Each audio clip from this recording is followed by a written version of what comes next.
What's poppin', yo? Welcome back to another YouTube video, and today we're taking a look at another horror movie, thriller, action movie type movie. I'm gonna be honest, I'm getting a little bit bored of horror movies. They all feel very the same when I'm watching them, and this kind of feels like a really cheap Saw knockoff. I'm gonna be honest, I do often say the more realistic horrors are the ones that scare me, but this one, it is realistic, but it doesn't really scare me, I'm gonna be honest. This one, it didn't really get me to care that much for its characters, or get me invested with the story, because it kind of just felt bland, and it had no personality to it. It did just feel like a really cheap Saw clone, and that's not what I want when I'm going through Netflix to look for more movies, which could be exciting, could be entertaining, and this one wasn't it. So without any further delay, let's take a look at what Google has to say about DarkGame. DarkGame is a horror suspense movie which has a 4.6 out of 10 on IMDb and a 32% Rotten Tomatoes. You can watch this on YouTube, Amazon Prime, Google Play, and also Netflix. A determined detective races against time to stop a twisted game show on the dark web, where captives are forced to compete for their lives. So how this starts is with people getting kidnapped. This starts off with people getting kidnapped and forced into this game, and they have to play Russian roulette.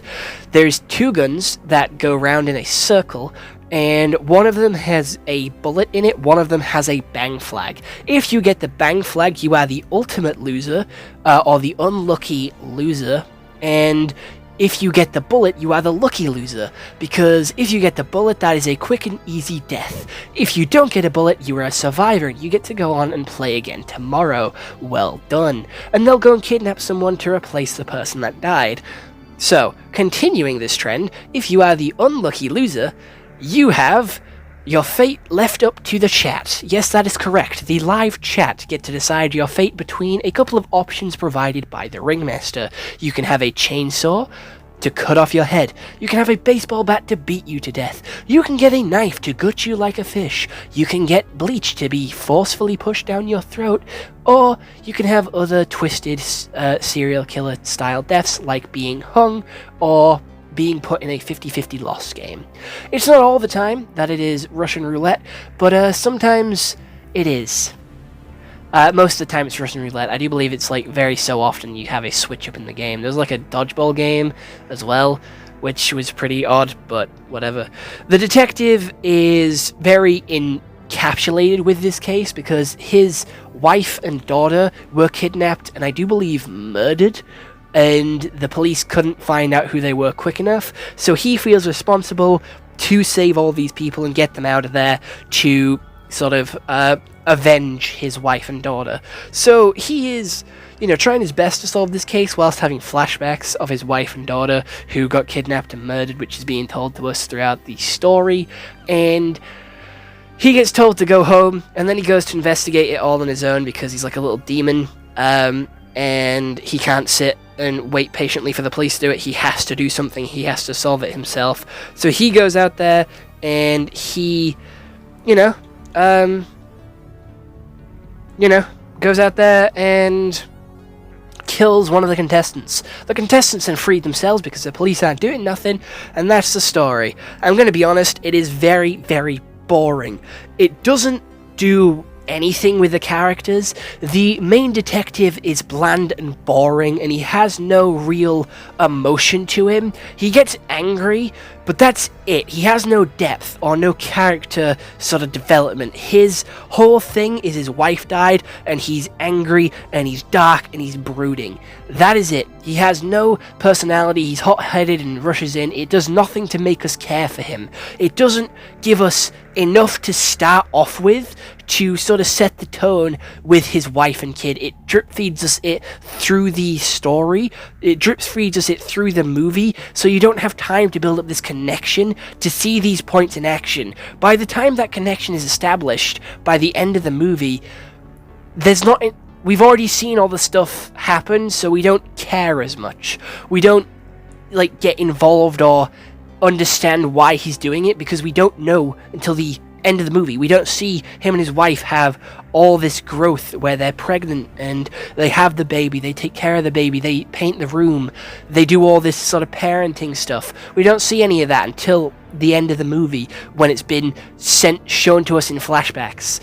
The rest of it is just him being brooding, dark, and miserable.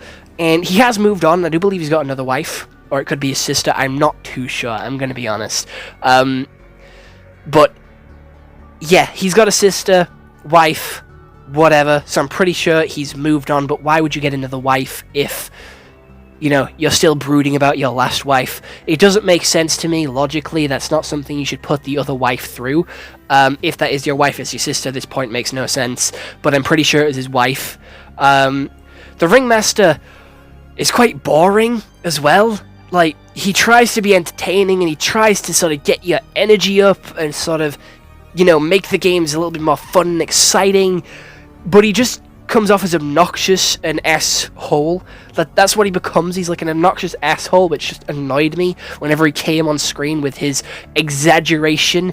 Obviously, he's doing that to try and boost his show, like most YouTubers do when it's like, you know, the start of a video. For example, Courage, Cypher PK, can't think of any more, but they're like, you know, generic Fortnite kid-friendly YouTubers that fucking scream and shout all the time. I open my videos with a pretty loud "What's poppin' y'all," but I don't do it in the way that they do it, which is over-dramatized and over-energetic. It keeps your audience in, it hooks them. Yes, he's doing it right from a, like, statistics point of view, but from a story point of view, it's boring. It's, you know, just annoying like those YouTubers are, where it's just trying to, like, stimulate your brain every couple of seconds because of the brain rot and keep you engaged.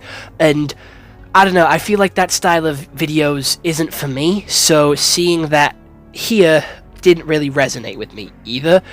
The prisoners don't really have any backstory to them, so they don't get you to care about them either. They're just there. It tries to get you to feel sorry for them because of their screaming, crying, and trying to escape, but we don't see what their lives are like. We don't see what they've lost. We don't see where they've come from.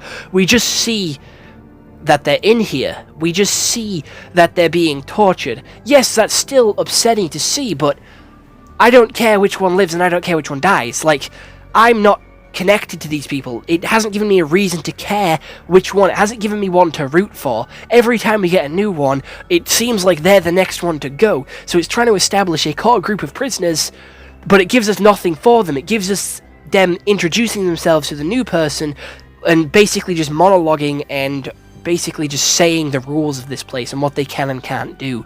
So instead of showing us the rules, it just tells us in a basic monologue, which is quite boring, and it's like an exposition dump, and it's just not exciting or entertaining. The most entertainment we got was from the plot twist ending, where it made the police officer kill that one girl and then have the other two escape on their own. That was it. That was the excitement of the movie, and it was the last 10 minutes of it. Other than that, I personally wouldn't recommend this movie to anybody. It was boring, it was slow, it dragged on, and I'm not the only one who has criticisms, as we saw from Rotten Tomatoes and IGN's scores at the start of the video. If you have any positives from this movie, if you have seen this movie, let me know what you think down in the comments below. If you haven't, I don't think you should watch it. I do personally think that it's a waste of time, but again, I'm not your father, I'm not your mum, I'm not a parental figure, I'm not auntie, uncle, dog, sister, cat, brother. Go watch it, if you please. It's your life, your choice. Go for it. Bye.